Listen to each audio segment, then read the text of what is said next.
Hi everyone, আমি মৌসুমি। তোমরা কেমন আছো? আশা করি ভালো আছো। আমিও ভালো আছি।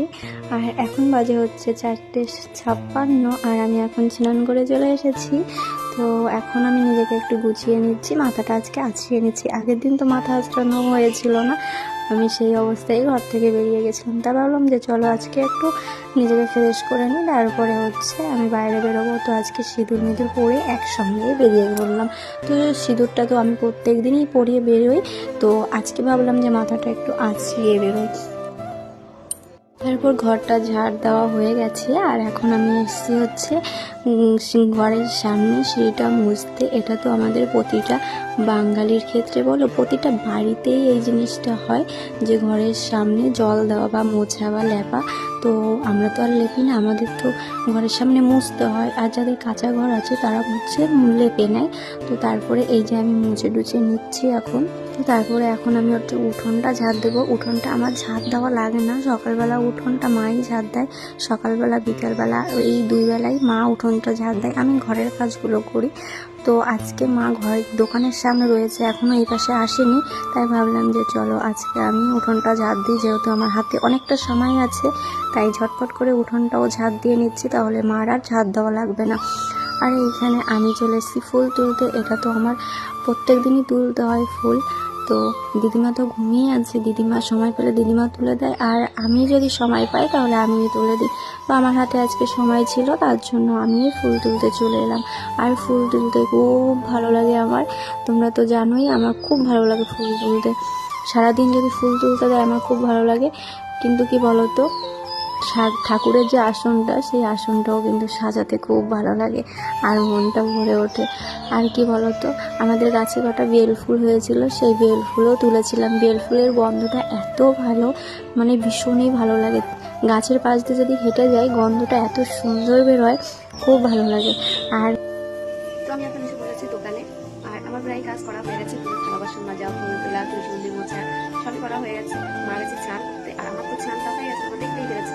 আর এখন মা স্নান করতে গেছে, যেহেতু বাবা এখন ঘুম থেকে ওঠেনি, তাই আমি দোকানে এসে বসেছি। আমাদের কিন্তু একটা দোকান আছে, দেখেছো, আমাদের একটা মুদিখানা দোকান আছে বাড়িতেই। তো চলো তোমাদের সাথে পরে আবার কথা বলবো। তারপরে একটু চা নিয়ে এসেছি। আসলে কি বলতো, আমাদের তো তেমন চা খাওয়া হয় না। চা খাওয়া হয় কিন্তু আমি খাই না, কারণ আমার প্রচণ্ড খারাপ লাগে চা খেতে, আর আমার ভালোও লাগে না। শুধু একটু দুধ চা হলে একটু ভালো লাগে, কিন্তু আমি অত খেতেও চাই না। চা খাওয়াটা আমার পক্ষে অন্তত অতটা ভালো লাগে না। আর আমার ছেলে খায় প্রচুর পরিমাণে চা, ওকে অনেক মানা করা হয় চা খাওয়ার কথা, কিন্তু ও কোনো কথাই শুনতে চায় না। চা মানে ও খাবেই খাবে। তার জন্য এখন থেকে আমি শুরু করেছি ডিম সিদ্ধ আর কটা কাজু কিশমিশ দেওয়ার। তো ওটাও খেতে চায় না, কিন্তু মাঝে মাঝে খাওয়াই, মাঝে মাঝে চা দিই। তো তারপরে ও বায়না করে অনেক যে চা খাবে, তারপরেও আমি দিতে চাই না। আর তারপরে দেখো, এইখানে আমরা আম পাড়তে এসেছিলাম, আর গাছের আমগুলো না অনেক বড় হয়েছে। তো এটা আমাদের আম গাছ আগে ছিল, কিন্তু এখন নেই, এখন জায়গা আমাদের বিক্রি করে দিয়েছে। আর তারপরে দেখো, আমরা আম পেড়ে আমি এসেছি রান্না করতে, আর রান্নাও কমপ্লিট হয়ে গেছে। আমি এইখানে সব কিছু মুছে নিচ্ছি। আসলে কি বলতো, রান্না করার পরে তো সব কিছু গুছিয়ে রাখতে হয়। রান্নাঘর হচ্ছে একটা লক্ষ্মীর বাসস্থান, তার জন্য আমি সবসময় চেষ্টা করি এই জায়গাটাকে পরিষ্কার করে রাখার। কিন্তু আমার হয়ে ওঠে না, এক একজন এক এক রকম।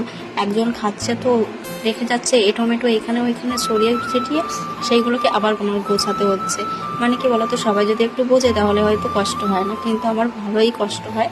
তবুও আমি গুছিয়ে রাখার চেষ্টা করি, একা একা এক হাত দিয়ে যতটা পারি ততটাই করি। তারপরে দেখো,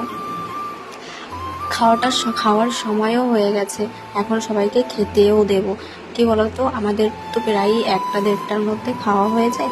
তো 1টা বাজে না এখনও, তবুও এখন বাবা স্নান করতে গেছে, বাবাকে বলেছি স্নান করে আসো, আমার রান্না প্রায় হয়ে গেছে। তো এর মধ্যেই রান্না হয়ে গেছে, বাবা স্নান করেও চলে এসেছিল। আর এইখানে আমার ছেলে আম মাখা নিয়ে ব্যস্ত, যে আম মাখা খাবে। রান্নাটা করার পরে আমি আম মেখেছিলাম।